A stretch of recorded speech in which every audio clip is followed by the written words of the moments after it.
नमस्कार दोस्तों, आइए जानते आज मध्य प्रदेश की बड़ी खबरें। आज की पहली खबर है कि एमपी में बदला गया एक और जगह का नाम। कुछ दिन पहले राजधानी भोपाल में अशोका गार्डन इलाके का नाम बदलकर रामबाग कर दिया गया था। नाम बदलने की राजनीति ने एक बार फिर एमपी में सियासी हलचल को तेज कर दिया है। इसी कड़ी में खरगोन जिले के गोगावा ब्लॉक स्थित ग्राम मोहम्मदपुर का नाम आधिकारिक तौर पर बदलकर बजरंगपुर कर दिया है। इस संबंध में आवश्यक अधिसूचना जारी कर यह बदलाव तत्काल प्रभाव से लागू हो गया है। लंबे समय से स्थानीय ग्रामीणों और विभिन्न संगठनों द्वारा गांव का नाम बदलने की मांग की जा रही थी। इस मांग के पीछे धार्मिक और सांस्कृतिक भावनाएं प्रमुख थीं। भाई दूज से लाडली बहनों को दिए जाएंगे 1500 रुपए। मध्य प्रदेश के मुख्यमंत्री डॉ मोहन यादव शुक्रवार को गुना जिले के बीनागंज में कुंभराज सिंचाई परियोजना की धन्यवाद सभा में शामिल हुए। सभा को संबोधित करते हुए सीएम ने कहा कि इस साल दिवाली के बाद भाई दूज से लाडली बहनों को 1500 रुपए दिए जाएंगे। सीएम डॉक्टर मोहन यादव ने कहा कि प्रधानमंत्री आवास योजना के तहत 4 करोड़ नए मकान दिए जा रहे हैं। साथ ही लाडली बहना योजना के तहत दिवाली के बाद भाई दूज पर 1500 रुपए दिए जाएंगे, जिसे साल 2028 तक बढ़ाकर 3000 रुपए तक किया जाएगा। दिसंबर तक एमपी के इस शहर में दौड़ेंगी ई-मिडी बसें लो फ्लोर बसों की जगह। दिसंबर तक शहर में ई-मिडी बसें चलने लगेंगी। ई-मिडी यानी छोटे दूरी के मार्गों के लिए डिजाइन ई बस में 30 से 35 यात्री बैठ सकते हैं। इन बसों के लिए भोपाल सिटी लिंक लिमिटेड ने केंद्र एवं राज्य पोषित प्रोजेक्ट के लिए ग्रीन सेल कंपनी का चयन किया है। Green cell company Chetak bridge Kasturba Nagar के पास भेल की खाली जमीन पर सेटअप लगा रही है। यहाँ इन बसों को चार्ज करने एवं मेंटेनेंस होगा। दावा है कि पहले फेज में 26 और 21 सीटर वाहन शामिल सड़कों पर उतारे जाएंगे। महाकाल मंदिर की सुरक्षा में केंद्रीय सुरक्षा बल लगाए उज्जैन सांसद ने की मांग। उज्जैन आलोट लोकसभा क्षेत्र के सांसद अनिल फिरोजिया ने शुक्रवार को नई दिल्ली में केंद्रीय गृह एवं सहकारिता मंत्री अमित शाह से मुलाकात की। उन्होंने विश्व प्रसिद्ध श्री महाकालेश्वर ज्योतिर्लिंग मंदिर और महाकाल लोक क्षेत्र की सुरक्षा व्यवस्था को लेकर चर्चा की। आगामी सिंहस्थ महाकुंभ 2028 के मद्देनजर सांसद ने श्रद्धालुओं की सुरक्षा के लिए मंदिर परिसर में सीआईएसएफ और सीआरपीएफ जैसी केंद्रीय सुरक्षा बलों की स्थायी तैनाती का अनुरोध किया। 3000 से ज्यादा किसानों के खाते से कटेंगे रुपए पोर्टल पर नाम दर्ज। एमपी के हरदा जिले में किसानों के खाते से आरण राशि कटेगी। जानकारी के मुताबिक तीनों ब्लॉक से 20 साल पहले जिला सहकारी बैंक से विभिन्न कार्यों के नाम से लोन लिए गए थे, लेकिन अब तक इन किसानों ने लोन की राशि नहीं लौटाई है। इस बार बैंक ने सख्ती दिखाते हुए सीधे इनके खातों से राशि काटने की तैयारी की है। बैंक ने बकायादार किसानों के नाम पोर्टल पर दर्ज किए हैं। जो आगामी दिनों में मूंग की फसल बेचेंगे तो उनके खातों से आरण की राशि अपने आप कट जाएगी। एमपी में रक्षाबंधन के लिए चलेगी स्पेशल ट्रेन। रक्षाबंधन के दौरान भोपाल व इंदौर से आने वाली सभी ट्रेनों में रिजर्वेशन फुल हो चुका है। ऐसे में रेलवे ने अभी एक स्पेशल ट्रेन का ऐलान कर सतना रीवा के यात्रियों को थोड़ी राहत दी है। रेलवे अधिकारियों ने बताया कि रक्षाबंधन के अवसर पर यात्रियों की सुविधा के लिए रीवा रानी कमलापति रीवा एक ट्रिप सुपरफास्ट स्पेशल ट्रेन चलाई जाएगी। इस स्पेशल ट्रेन में एसी क्लास, स्लीपर क्लास और जनरल क्लास के कोच रहेंगे। ट्रेन दोनों दिशाओं में सतना, मेहर, कटनी, मुड़वारा, दमोह, सागर, बीना, विदिशा हाल्ट लेकर गंतव्य को जाएगी। शनिवार से यात्री ट्रेन में रिजर्वेशन करा सकते हैं। आधार अपडेट कराना अब और आसान नहीं काटने पड़ेंगे लोक सेवा केंद्र के चक्कर। अब लोगों को आधार अपडेट कराने से लेकर लोक सेवा गारंटी केंद्रों के चक्कर नहीं काटने पड़ेंगे। राजधानी भोपाल में प्रशासन ने वार्ड कार्यालय से लेकर अस्पतालों में करीब 50 स्थानों पर यह सुविधा शुरू की है। अगले माह 100 जगहों पर आधार समेत अन्य सरकारी योजनाओं से जुड़े दस्तावेजों को अपडेट कराने की सुविधा मिल जाएगी। अभी आप अपने क्षेत्र के वार्ड कार्यालय में एक बार जरूर पता करें। सरकारी अस्पताल जाकर सुविधा का लाभ लिया जा सकता है। यहाँ पर प्रशासन की ओर से इस सुविधा को देने के लिए व्यवस्था की जा रही है। सोमवार मंगलवार को बीजेपी ऑफिस में मिलेंगे प्रदेशाध्यक्ष। बीजेपी के पदाधिकारियों और कार्यकर्ताओं को अध्यक्ष से मुलाकात करने के लिए परेशान नहीं होना पड़ेगा। अभी तक अध्यक्ष के कार्यालय में मेल मुलाकात का कोई निश्चित समय और दिन तय नहीं था, लेकिन अब बीजेपी के नए प्रदेश अध्यक्ष हेमंत खंडेलवाल हफ्ते में 2 दिन सोमवार और मंगलवार को प्रदेश कार्यालय में प्रदेश भर से आए कार्यकर्ताओं से मुलाकात करेंगे। बुधवार से लेकर रविवार तक प्रदेश अध्यक्ष खंडेलवाल जिलों के प्रवास, बैठकें और पार्टी के कार्यक्रमों में शामिल होंगे। प्रदेश अध्यक्ष से भेंट मुलाकात का दिन तय होने से प्रदेश कार्यालय में रोजाना नेताओं, कार्यकर्ताओं और पदाधिकारियों की लगने वाली भीड़ कम होगी।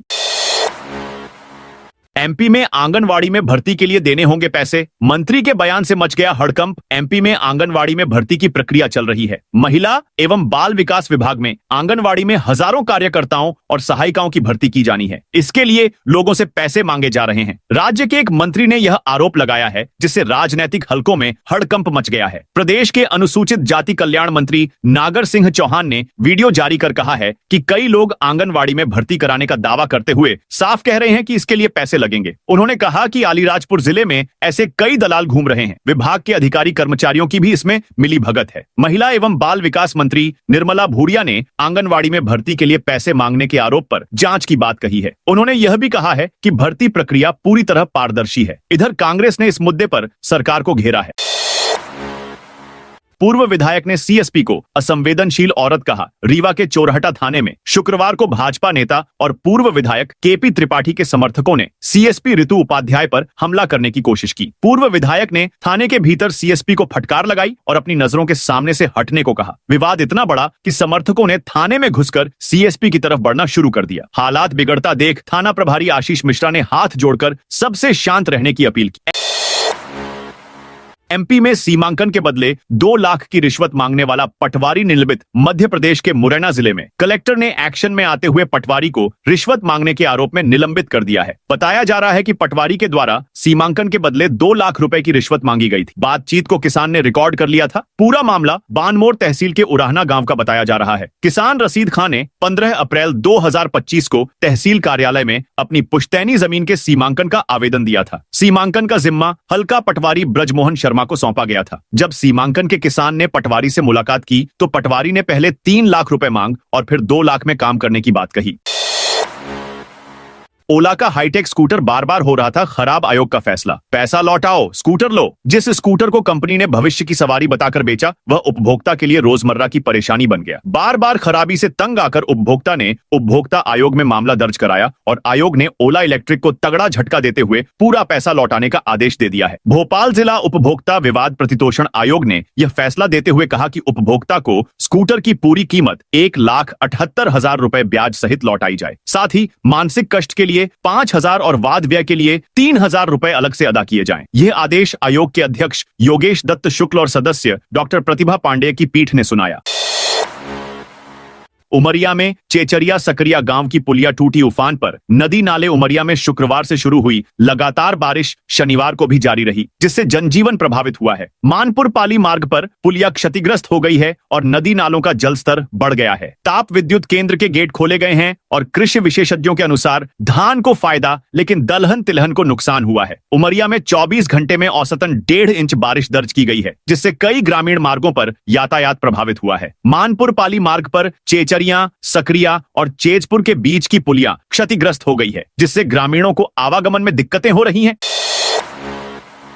65,000 कर्मचारियों को मिलेगा 2 गुना भत्ता। मध्य प्रदेश के सरकारी कर्मचारियों के लिए बड़ी खुशखबरी सामने आई है। भारत निर्वाचन आयोग की ओर से सुपरवाइजर और बीएलओ की प्रोत्साहन राशि बढ़ाने का आदेश जारी किया है। ऐसे में प्रदेश के 65,000 कर्मचारियों को अब 2 गुना भत्ता मिलेगा। पहले बूथ लेवल ऑफिसर बीएलओ को 6,000 रुपए सालाना मिलते थे, अब सालाना 12,000 रुपए मिलेंगे। चुनाव आयोग की ओर से सभी राज्यों के मुख्य निर्वाचन पदाधिकारियों को मानदेय के संबंध में आदेश जारी कर दिया है। मध्य प्रदेश चुनाव आयोग को भी आदेश प्राप्त हुआ है, जिसके मुख्य निर्वाचन पदाधिकारी ने आगे की कवायद शुरू कर दी है।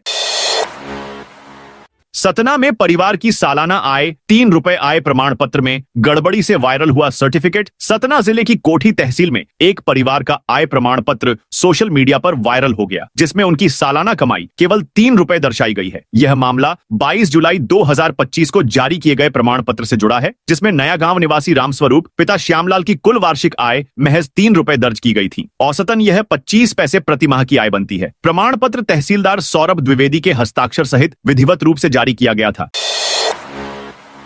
मनरेगा से गौशाला पर 700 करोड़ खर्च फिर भी नहीं बढ़ा। गायों का कुनबा सरकार गोपालन को बढ़ाने स्वावलंबी गौशालाओं की स्थापना करेगी। इस योजना में निजी पूंजी निवेश के तहत प्रत्येक जिले में एक गौशाला कामधेनु निवास बनाई जाएगी। इसके चयन के लिए राज्य स्तरीय बोर्ड गठित किया है। चयनित निवेशक को सरकार 50 हेक्टेयर भूमि उपलब्ध कराएगी। गौशालाओं में 5,000 गायों को रखने की क्षमता होगी। इसमें भाग लेने निजी निवेशकों को 50 करोड़ रुपए का निवेश और 10 करोड़ रुपए की जमानत राशि का एमओयू करना होगा। पशुपालन पशुपालन एवं डेयरी विभाग ने प्रत्येक जिले से एक एक प्रस्ताव मांगा है। खंडवा में 2 माह के भीतर अभी एक प्रस्ताव आया है, इसका परीक्षण किया जा रहा है।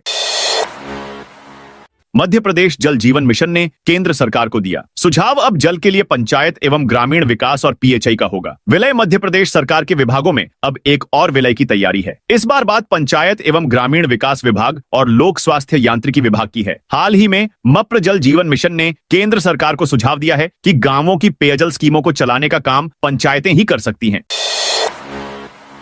महाकाल मंदिर में वीआईपी के लिए गर्भगृह खुला धड़ल्ले से तोड़े जा रहे नियम। देश भर से श्रद्धालु बाबा महाकालेश्वर के दर्शन करने शहर आते हैं, लेकिन नंदी हॉल या गर्भगृह तक पहुंच उन्हीं को मिलती है जिनके पास खुद का दबदबा और रसूख हो। जहां आम भक्त घंटों लाइन में लगकर 40 फीट दूर से दर्शन पाते हैं, वहीं नेता, अधिकारी और रसूखदार सीधे गर्भगृह में प्रवेश कर लेते हैं, वह भी बिना किसी तय प्रोटोकॉल या मापदंड के। इससे आम श्रद्धालुओं की भावनाएं आहत होती हैं। सच्चाई ये है कि मंदिर में वीआईपी दर्शन के लिए कोई सार्वजनिक और स्पष्ट नीति है ही नहीं। किसे गर्भगृह में प्रवेश मिलेगा, यह निर्णय अक्सर मौखिक, अस्थायी और कौन कितना बड़ा है पर निर्भर करता है।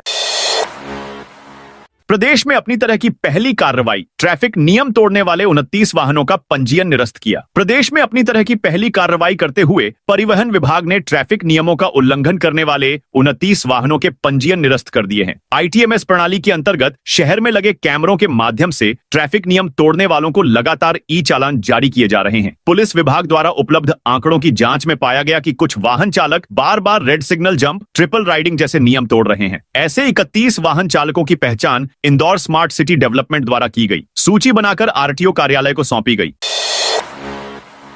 मंदसौर एसपी ने की अपराधों की समीक्षा। मंदसौर पुलिस कंट्रोल रूम में एसपी अभिषेक आनंद की अध्यक्षता में शुक्रवार को एक महत्वपूर्ण बैठक हुई। सुबह 11 बजे से देर रात तक चली बैठक में जिले के वरिष्ठ पुलिस अधिकारी मौजूद रहे। एसपी ने जिले के सभी थानों में दर्ज अपराधों की समीक्षा की और कानून व्यवस्था बेहतर बनाने के निर्देश दिए। आगामी त्योहारों और शहर में निकलने वाली शाही पालकी व सवारी की सुरक्षा व्यवस्था पर भी चर्चा की गई। खेती की जमीन पर कॉलोनी काटी कॉलोनाइजर पर एफआईआर। खंडवा में अवैध कॉलोनी विकसित करने के मामले में पुलिस ने एक कॉलोनाइजर के खिलाफ केस दर्ज किया है। आरोपी अब्दुल लतीफ ने डायवर्जन कराए, कृषि भूमि पर कॉलोनी बनाकर लोगों को भूखंड बेच दिए। यह कार्रवाई नगर निगम की शिकायत के बाद की गई। 2 महीने तक चली जांच के बाद मोघट रोड थाना पुलिस ने केस दर्ज किया है। टीआई धीरेश धारवाल ने बताया कि आरोपी अब्दुल लतीफ निवासी खत्री कॉलोनी ने अपनी कृषि भूमि का डायवर्जन नहीं कराया और न ही नगर तथा ग्राम निवेश कार्यालय या नगर निगम से कॉलोनी की मंजूरी ली। स्कूल वाहनों की जांच में 4 बसों पर 2000 का जुर्माना लगा। शुजालपुर में कुछ दिन पहले सड़क हादसे में एक मासूम की मौत के बाद परिवहन विभाग ने स्कूल संचालकों को वाहनों में नियमों का पालन करने के निर्देश दिए थे। इसके बावजूद स्कूल वाहन चालक नियमों की अनदेखी कर रहे थे। शुक्रवार को अकोदिया थाना प्रभारी संजय सिंह राजपूत के नेतृत्व में कार्रवाई की गई। पुलिस ने 15 स्कूल वाहनों की जांच की। इनमें से 4 बसों पर चालानी कार्रवाई करते हुए 2000 रुपए का जुर्माना लगाया गया। वाहन चालकों को निर्देश दिए गए कि स्कूल बस पीले रंग की होनी चाहिए, उस पर स्कूल बस लिखा होना जरूरी है। अनुबंधित बसों पर ऑन स्कूल ड्यूटी लिखा होना चाहिए। बस पर स्कूल का नाम और संपर्क नंबर साफ साफ लिखा होना अनिवार्य है। खजराना गणेश से भक्त ने मांगे 5 करोड़ दान देने नहीं लेने की लगाई अर्जी। खजराना गणेश मंदिर की दान पेटियां खोली जा रही है। 5 दिन में 1 करोड़ 90 लाख रुपए का चढ़ावा आया है। नकदी के अलावा सोना, चांदी, विदेशी मुद्रा भी बड़ी संख्या में भक्तों ने अर्पित किए हैं। मन्नत के पत्र भी दान पेटियों से निकल रहे हैं। इसमें पढ़ाई, नौकरी, जल्द शादी और बीमारी से छुटकारे की बात है। एक व्यक्ति ने तुरंत 5 करोड़ रुपए की मांग की है। मंदिर प्रबंधक जीएस मिश्रा ने बताया, सोमवार से खजराना गणेश मंदिर प्रबंध समिति ने पेटियां खोलकर दान की गिनती शुरू की। करीब 29 पेटियां खोली गई हैं। मंदिर से जुड़े लोगों के अनुसार हर बार की तरह इस बार भी बड़ी संख्या में मन्नत लिखकर पत्र भक्तों ने पेटी में डाले हैं। एक भक्त ने पत्र में लिखा कि भगवान, कोरोना में मेरा व्यापार चौपट हो गया है। मुझे तुरंत 5 करोड़ की जरूरत है। मुझे जल्द 5 करोड़ दिलवा दीजिए। 761 मजरे और टोलों को जोड़ेंगी पक्की सड़कें। धार जिले के ग्रामीण इलाकों में पक्की सड़कों का जाल बिछाने की तैयारी शुरू हो गई है। प्रधानमंत्री ग्राम सड़क योजना के चौथे चरण में जिले के 761 मजरे टोलों में लगभग 1500 किलोमीटर लंबी सड़कों और 870 पुलियाओं का निर्माण प्रस्तावित है। 580 सड़कों के प्रस्ताव शासन को भेजे जा चुके हैं, जिनमें अधिकतर प्रस्ताव जनप्रतिनिधियों की सिफारिश पर तैयार किए गए हैं। शासन से स्वीकृति मिलते ही डीपीआर और टेंडर की प्रक्रिया शुरू कर दी जाएगी। संभावना है कि बारिश के बाद निर्माण कार्य प्रारंभ हो सकता है। तो दोस्तों, ये थी आज मध्य प्रदेश की बड़ी खबरें। आप इस वीडियो को कौन से जिले से देख रहे हैं, कमेंट करके बताइए।